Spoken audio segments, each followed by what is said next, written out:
Hello there, this is Cookies, and today I've got turn 89 for you. We can see a number of dire portents have gone off.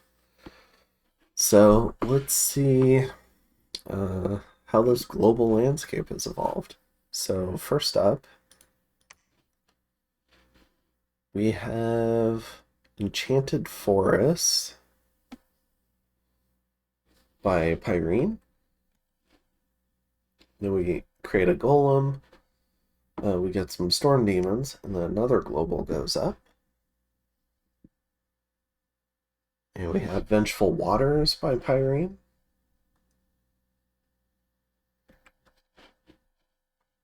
And then Raven Feast, we get 17 death gems. And some more storm demons. And here, we get Armageddon. So I believe Armageddon has a 20% chance to hit every unit on the map. I believe it hits them for around 20 damage. Let me look it up really quick.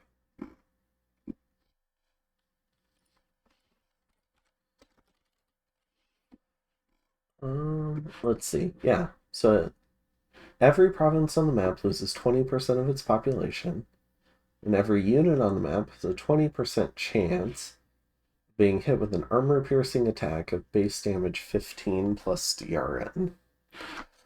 So most units that get hit by this are going to have a reasonable chance of dying. So we lose 256 units, and we lose a tremendous amount of population.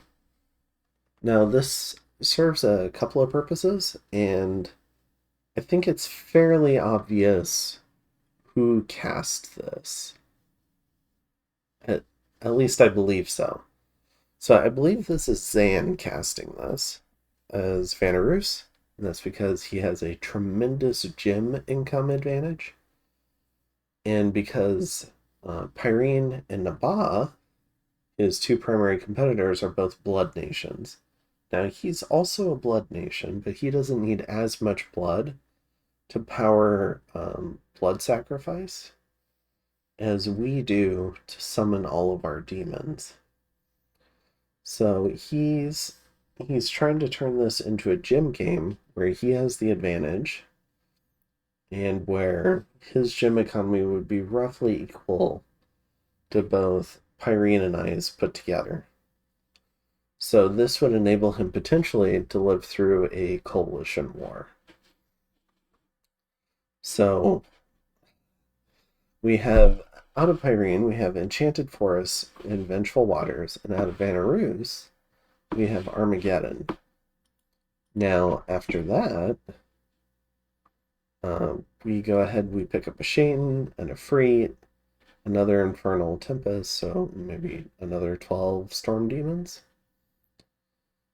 And I think that's the end of that train.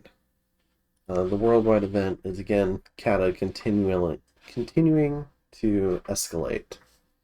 So it's becoming more and more dangerous to do ritual magic, which is why we're seeing a flurry of this right before Cataclysm becomes fully enforced, because it becomes more dangerous to do globals the further into Kata we go, and it could potentially be very dangerous even to try and dispel or overcast those globals.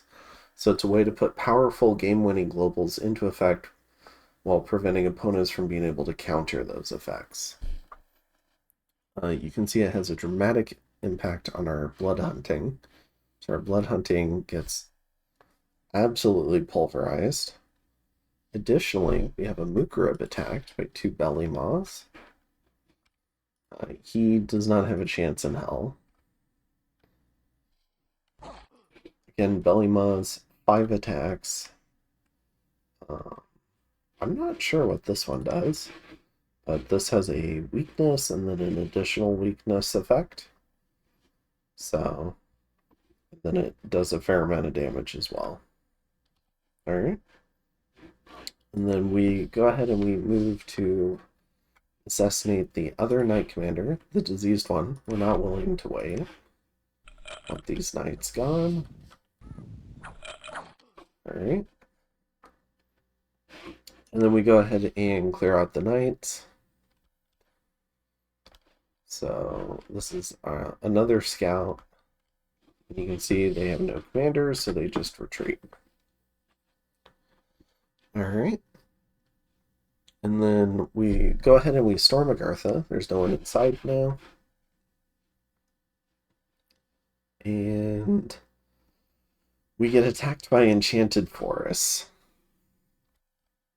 Now, I consider this an attack this turn.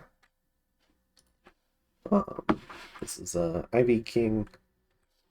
So I go ahead and I invalidate my nap with Pyrene this turn. I'm trying to decide which situation I dislike more. If I dislike Enchanted Forests and Vengeful Waters, or if I dislike Armageddon spam. And so far, I'm leaning towards fighting into Enchanted Forests and Vengeful Waters. But I do, maybe I worded it poorly, but I do try to warn Zan that further Armageddon spam is probably not going to be taken too well. But we'll go ahead and see what his plan is, because clearly he's probably expecting some sort of coalition by doing that. Alright, we get some unrest, some blood slaves. That's from brigands. And we're still trying to take this fort. Alright, and then our Garnet has died, or one of them. Now, this fort was a fort that Zan gave me, so he had built up a fair amount of goodwill by giving me this fort, because it's 2 away from my cat. And it was something I could potentially temple to kind of like push back on the Dominion. So I'm hopeful that we can be friends, and I can potentially go to war with Pyrene over the Enchanted Forests and Vengeful Waters. Now, I got a little bit lucky this turn that it attacked Polmania. I've got a fort here, so all it did was kill PD, but I still retain ownership of the province. And because of that, I'm going to go ahead and 3 red seconds Gulf Lost. It's got a lot of income here, so I want to go ahead and put a fort here, so just so I don't lose any provinces here.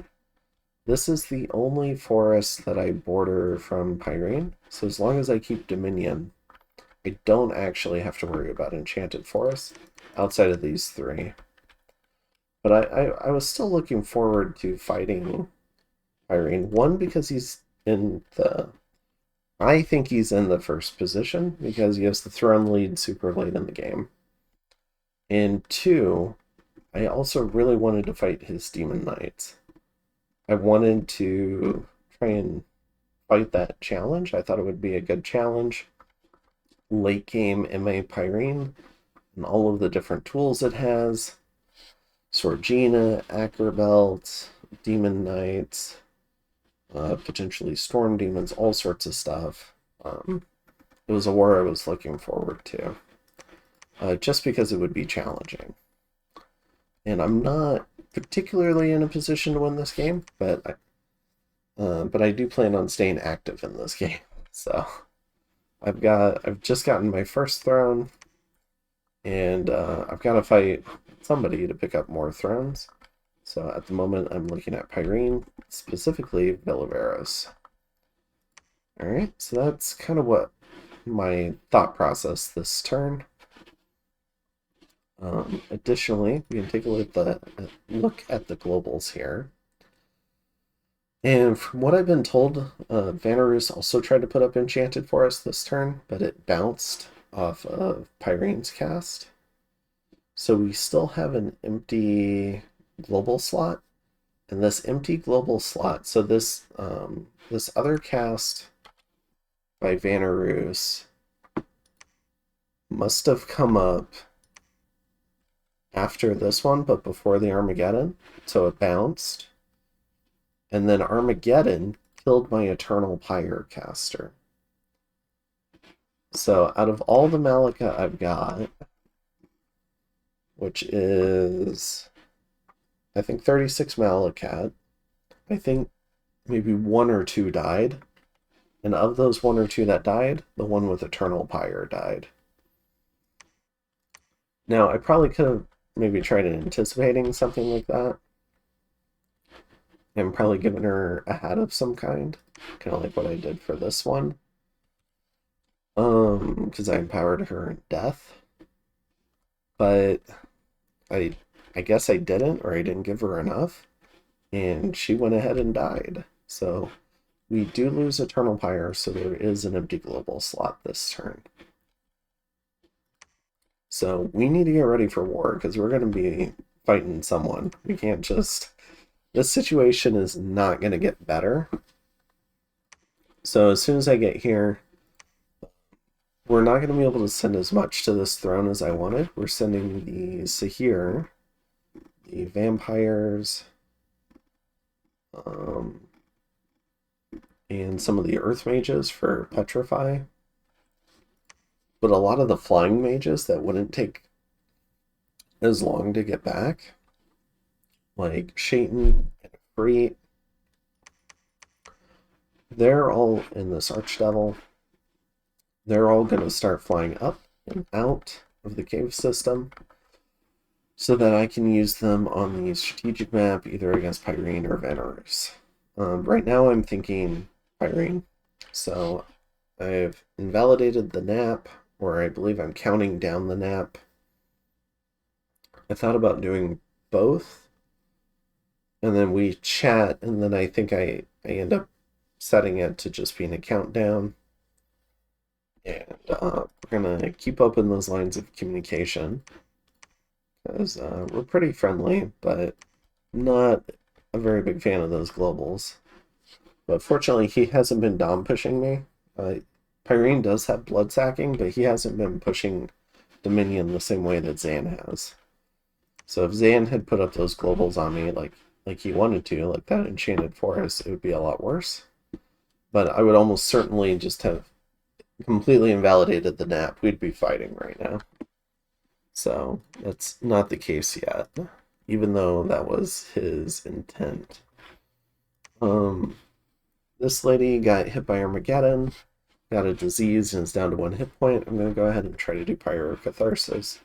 She has 20 FR built in, so I'm just going to risk it, and hopefully she survives. And then, otherwise, we're trying to recover. We're trying to get stuff in position to fight Pyrene. So this army is moving over predominantly. Also, I need to move this blood hunting due to the Armageddon killed enough population here. I need to move the blood hunting here to near, because it's a better hunting ground. But otherwise, I think I'm okay. I probably need to move Panuonia soon.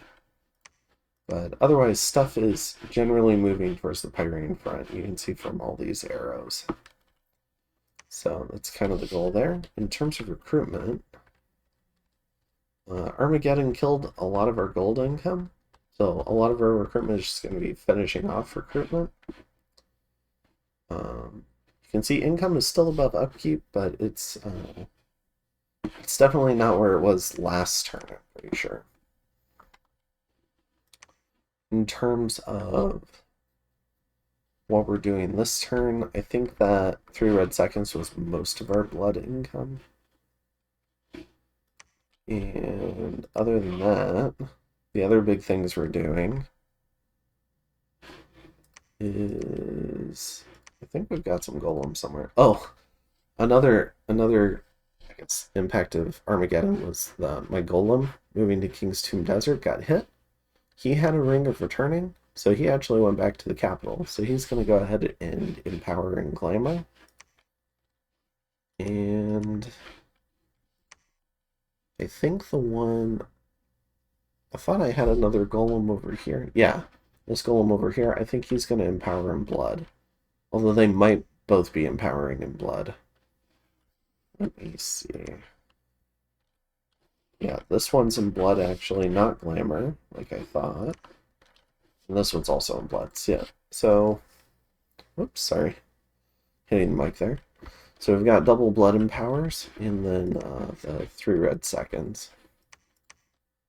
But otherwise, we're trying to reposition our forces, and we're gearing up for a new war way on the other end of our empire. So this stuff needs to go ahead and leave. In terms of the stuff marching here, we've got some stuff, but a lot of the slower moving troops are going to go ahead and go to Mile Deep. But we do need a fair amount of chaff to fight someone like Pyrene, so we do need a lot of these troops, and I want to get these troops because they cost upkeep into the war. Now the forest giants, I don't know how well they do. They'd probably get chopped up by demon knights pretty well, but maybe with full buffs they'd do okay. Especially something like Will of the Fates and Army of Mist. I think they get two free hits to survive. And they would get a lot of regen from Army regen. And we've got a lot of Janguard. They'd probably hold up reasonably well, especially with the Gift of the Fairies. They'd be at 23 morale. Especially on a guy like this where there's a little bit of morale gear. And we could set up some more morale gear as well. So these are our movements so far. And yeah, it's definitely getting pretty bad. And you can see this Dominion pressure is just continuing to intensify. In terms of here, you can see we lost a little bit more Dominion this turn. We're still trying to keep pace on research. And we took a big hit on our blood income this turn, but Vanarus actually increased. So maybe they had equipped their mages for Armageddon. And you can see the income dip that we took from that as well. Alright, so let's go ahead and check out turn 90, and I'll see you in the next one. Have a good one.